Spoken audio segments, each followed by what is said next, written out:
નમસ્કાર વિદ્યાર્થી મિત્રો, હું વાઢેર પ્રવીણ ભાગ 10 માં આપનું હાર્દિક સ્વાગત કરું છું. ધોરણ 10 પ્રકરણ નંબર 1 રાસાયણિક પ્રક્રિયાઓ અને સમીકરણો. આપણે આગળ રાસાયણિક પ્રક્રિયાઓ વિશે અભ્યાસ કર્યો, તેના પ્રકારો વિશે અભ્યાસ કર્યો.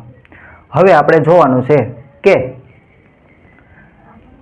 આ રોજિંદા જીવનમાં જ્યારે ઓક્સિડેશન પ્રક્રિયા થાય છે તેની અસરો જોવાની છે. જે ઓક્સિડેશન પ્રક્રિયા થાય છે તેની અસરો જોવાની છે. તો આજે આપણે ઓક્સિડેશન પ્રક્રિયાની અસરો વિશે વાત કરવાની છે. તો વિદ્યાર્થી મિત્રો ખાસ અંત સુધી જોડાઈ રહેજો, કેમ કે આ વિડીયોમાં તમને એક માર્કના મોસ્ટ આઈએમપી પ્રશ્નો મળવાના છે કે જે અવારનવાર પરીક્ષાઓમાં પૂછાતા હોય છે. એક માર્કના પ્રશ્નો ઉપર આમાંથી ખૂબ જ ધ્યાનપૂર્વક ભાર આપવાનો છે. તો વિદ્યાર્થી મિત્રો અંત સુધી જોડાઈ રહેજો, તો જ તમે આ એક માર્કના પ્રશ્નો સોલ્વ કરી શકશો. તો જોઈએ આપણે આગળ કે ક્ષારણ. પહેલી અસર શું છે? ક્ષારણ.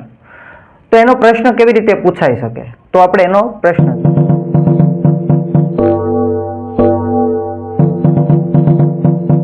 પ્રશ્ન કેવો રીતે પૂછાય કે ક્ષારણ એટલે શું? પહેલો પ્રશ્ન આપણને શું પૂછાય કે ક્ષારણ એટલે શું? 1 માર્કની વ્યાખ્યા પૂછાઈ જાય, અથવા આખો પ્રશ્ન પૂછાય 2 માર્કમાં કે તેની અસરો જણાવી ઉદાહરણ આપો. ક્ષારણ એટલે શું? તેની અસરો જણાવી ઉદાહરણ આપો. તો આવી રીતે આપણને પ્રશ્ન પૂછાય, તો એનો જવાબ કેવી રીતે લખવો તે હવે આપણે જોવાનું છે. તો આપણે એની પહેલા સમજૂતી જોઈએ કે ક્ષારણ કઈ રીતે કહેવાય. તો પહેલા સમજૂતી જોઈએ કે સામાન્ય રીતે લોખંડની નવી વસ્તુઓ ચળકાટવાળી હોય છે. કે જ્યારે આપણે લોખંડની કોઈ નવી વસ્તુઓ લઈએ ત્યારે આપણને ખબર છે કે કેવી ચળકાટ ધરાવતી હોય છે, પરંતુ કેટલાક સમય બાદ તેની પર લાલાશ પડતું કથ્થઈ, જો આપણે જે લોખંડની વસ્તુ લીધી પહેલા ચળકાટવાળી હતી, હવે તેના પર કેવું સ્તર જામી જાય છે? તો કે લાલાશ પડતું કથ્થઈ રંગનું પાવડરનું આવરણ જામી જાય છે. કે આપણે જે લોખંડની કોઈ વસ્તુ લીધી પહેલા ચળકાટવાળી હોય છે, પછી થોડા સમય બાદ એના ઉપર લાલાશ પડતું કથ્થઈ રંગનું પડ જામી જાય છે. આ પ્રક્રિયાને સામાન્ય રીતે લોખંડનું કટાવવું કહેવાય. અને કઈ પ્રક્રિયા કહેવાય? તો કે લોખંડનું કટાવવું કહે છે. તો આપણે કહેતા હોઈએ છીએ કે લોખંડ કટાઈ ગયો અમારે. તો આ જે પ્રક્રિયા છે એને શું કહેવામાં આવે છે? લોખંડનું કટાવવું. તો લોખંડનું કટાવવું કોને કહે? તો કે સામાન્ય રીતે જે લોખંડ ઉપર લાલાશ પડતું કથ્થઈ રંગનું પડ જામી જાય, તો આ પ્રક્રિયાને શું કહેવામાં આવે છે? લોખંડનું કટાવવું કહે છે. તો આપણે હવે આગળ જોઈએ ક્ષારણોની વ્યાખ્યા. તો ક્ષારણની વ્યાખ્યા, આમ જ્યારે ધાતુ પર તેની આસપાસના પદાર્થો જેવા કે ભેજ, એસિડ વગેરેનો હુમલો, કે જ્યારે કોઈ ધાતુ હોય, ધાતુની આસપાસ રહેલો ભેજ અથવા કોઈ એસિડનો હુમલો થાય અથવા તેને પાણી અડે ત્યારે તેનું ક્ષયન થાય છે. શું થાય છે? ક્ષયન. ત્યારે તે પદાર્થનું શું થાય છે? ક્ષયન થાય છે. આ પ્રક્રિયાને ક્ષારણ કહે છે. કે સિમ્પલ રીતે આપણે કહીએ તો કે જ્યારે કોઈ ધાતુ પદાર્થ હોય તેની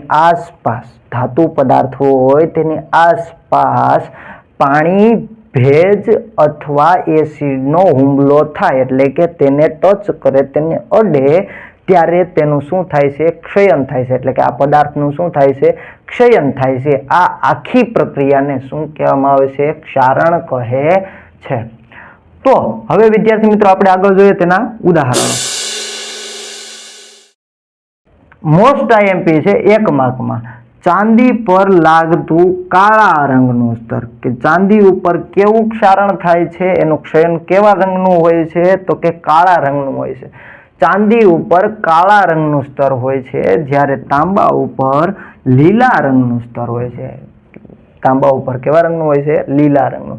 એવી રીતે લોખંડ ઉપર કેવું હોય છે? લાલાશ પડતું કથ્થઈ રંગનું. આ 3 પ્રશ્ન 1 માર્ક માટે ઇમ્પોર્ટન્ટ છે. પહેલો પ્રશ્ન તો કે લોખંડ ઉપર જે ક્ષયન થઈને પડ બની કેવા રંગનું હોય? તો કે લાલાશ પડતું કથ્થઈ રંગનું. બીજું તો કે તાંબા ઉપર જે ક્ષયન થઈને રંગ પરિવર્તન થાય છે કેવા રંગનો હોય છે? તો કે લીલા રંગનો હોય છે. જ્યારે ચાંદી ઉપર જે ક્ષયન થઈને કેવા રંગનું સ્તર બને છે? તો કે કાળા રંગનું સ્તર બને છે. આ 3 એક માર્ક માટે ઇમ્પોર્ટન્ટ છે. અને 1 માર્કની વ્યાખ્યા, કઈ વ્યાખ્યા? તો કે ક્ષારણ એટલે શું? આપણને 1 માર્કની વ્યાખ્યા પણ પૂછાઈ જાય છે. હવે આપણે આગળ જોઈએ આ ક્ષારણ જે થયું તેની અસરો. તો હવે વિદ્યાર્થી મિત્રો આપણે આગળ જોઈએ ક્ષારણની અસરો. ક્ષારણ થાય છે ત્યારે તેની શું અસર થાય છે તે હવે જોઈએ. તો પહેલું જોઈએ તો કે ક્ષારણના કારણે મોટર કારના ભાગો, ક્ષારણના કારણે શું? તો કે મોટર કારના ભાગો, પુલ, લોખંડના પાટા, જહાજ તેમજ એવી તમામ વસ્તુઓ, આવી જે અમુક વસ્તુઓ છે જે કેની બનેલી હોય છે? ધાતુઓની. કેની બનેલી હોય છે? ધાતુઓની. અને ખાસ કરીને કેવી ધાતુઓ? તો કે લોખંડની બનેલી હોય. ખાસ કરીને કેની બનેલી હોય? લોખંડની બનેલી હોય. તો તેને શું થાય છે? નુકસાન થાય છે. અને ભાઈ બરોબર જ છે ને કે જે વસ્તુઓને ક્ષારણ થતું હોય તો એ મોટા પાયે કેવી થતી જાય છે? પછી ભંગાતી જાય છે, ક્ષરણ થતું જાય છે. તો આવી રીતે આપણને શું કરે છે? નુકસાન કરે છે, કે ઘણું નુકસાન થાય છે. મોટર કારના ભાગો, પુલો, લોખંડના પાટાઓ, જહાજો કે જે વસ્તુઓ ધાતુઓની બનેલી હોય તે જેમ કે લોખંડની બનેલી હોય તો તેને શું થાય છે? નુકસાન થાય છે. તો કે આ એની મોટી અસર છે. પછી જોઈએ આપણે તો કે લોખંડનું ક્ષારણ થવું એ એક ગંભીર સમસ્યા છે. 1 માર્કનો મોસ્ટ આઈએમપી ખાલી જગ્યા પ્રશ્ન, કે તમને પૂછી લે કે ખાલી જગ્યા ક્ષારણ થવું એ એક ગંભીર સમસ્યા છે. તો કે કેનું ક્ષારણ થવું? તો કે લોખંડનું ક્ષારણ થવું તે એક ગંભીર સમસ્યા છે. કેવી સમસ્યા છે? ગંભીર સમસ્યા છે. દર વર્ષે નુકસાની પામેલા લોખંડને બદલવામાં ઘણો મોટો ખર્ચ થાય છે. કે દર વર્ષે જે નુકસાની પામેલું લોખંડ છે તેનામાં આપણે બદલવા માટે ઘણો મોટો ખર્ચો થાય છે. એટલે કે મોટા ભાગનો ખર્ચો આપણને આ લોખંડ બદલવામાં થાય છે. તો આવી રીતે આપણે ક્ષારણની વ્યાખ્યા જોઈ, ક્ષારણ વિશે સમજૂતી મેળવી, ક્ષારણના ઉદાહરણો જોયા અને તેની અસરો જોઈ. આમ ટોપિકમાંથી આપણે 1 માર્કના પ્રશ્નો પૂછાય તેવા છે. તો વિદ્યાર્થી મિત્રો ખાસ આને ધ્યાનમાં લેવાનું છે. તો વિદ્યાર્થી મિત્રો આપણે આગળની સ્લાઇડમાં ક્ષારણ વિશે સમજ્યા. તો હવે બીજો આવે છે ઓક્સિડેશનનો અસરનો બીજો ટોપિક, એટલે કે ખોરાપણું. ખોરાપણું એનો પ્રશ્ન આપણને કેવી રીતે પૂછાય? તો 2 માર્કમાં પ્રશ્ન પૂછાય છે કે ખોરાપણું ઉદાહરણ સહિત સમજાવો. ખોરાપણું ઉદાહરણ સહિત સમજાવો. મિત્રો 2 માર્કમાં પૂછાય એવું જરૂર નથી. આમાંથી 1 માર્કનો પ્રશ્ન પણ આવી શકે છે. અથવા બીજી રીતે પૂછાય કે કોઈ પણ વસ્તુનું બગડી જવું એટલે શું? કોઈ પણ વસ્તુ બગડી જાય છે એટલે શું?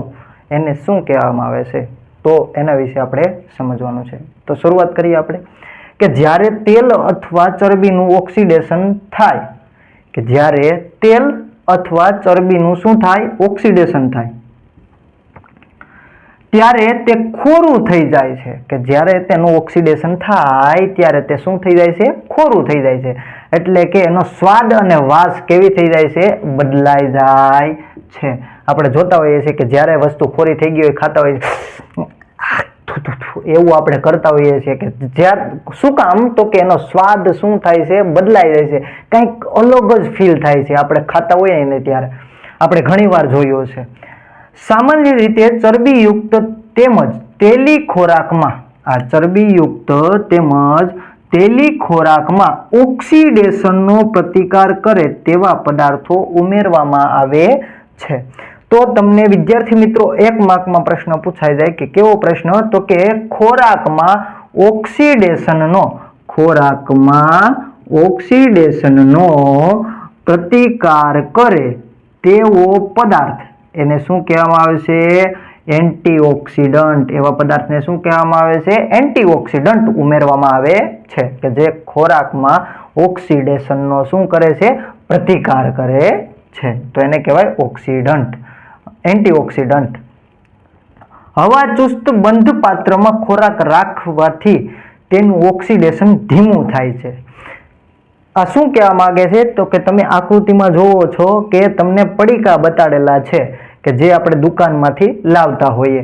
તો એ પડીકામાં શું ભરવાનું? તો કે હવા ચુસ્ત બંધ પાત્ર છે. એ કેવું પાત્ર છે? હવા ચુસ્ત બંધ પાત્ર છે કે જેમાં ઓક્સિડેશન કેવું થાય છે?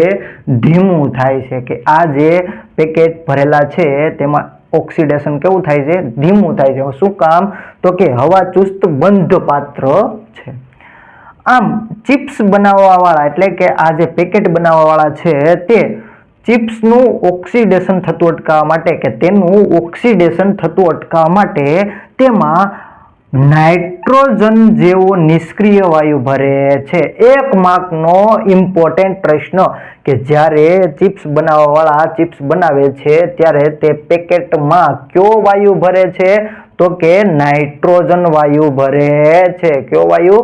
નાઇટ્રોજન વાયુ ભરે છે. આવી રીતે આપણને 1 માર્કના પ્રશ્ન પૂછાઈ શકે છે. તો વિદ્યાર્થી મિત્રો, આપણે ક્ષારણ વિશે જે આગળ ભણ્યા, હવે એને અટકાવવાના ઉપાયો તો કે જે આપણે પ્રકરણ નંબર 3માં સમજવાનું છે. તો વિદ્યાર્થી મિત્રો, અહીં આપણે ક્ષારણ અને ખોરાપણું જોયું. હવે આ પાઠ પૂર્ણ થાય છે. તો વિદ્યાર્થી મિત્રો, આપણે પ્રકરણ 1 પૂર્ણ કર્યું. હવે પ્રકરણ 2 ની શરૂઆત કરવાના છીએ. તો વિદ્યાર્થી મિત્રો, જો તમે YouTube ચેનલમાં નવા હોય તો ચેનલને લાઈક કરી દેજો, સબસ્ક્રાઇબ કરી દેજો કે જેથી તમને પ્રકરણ 2 ના પણ વિડીયો મળતા રહે. નમસ્કાર.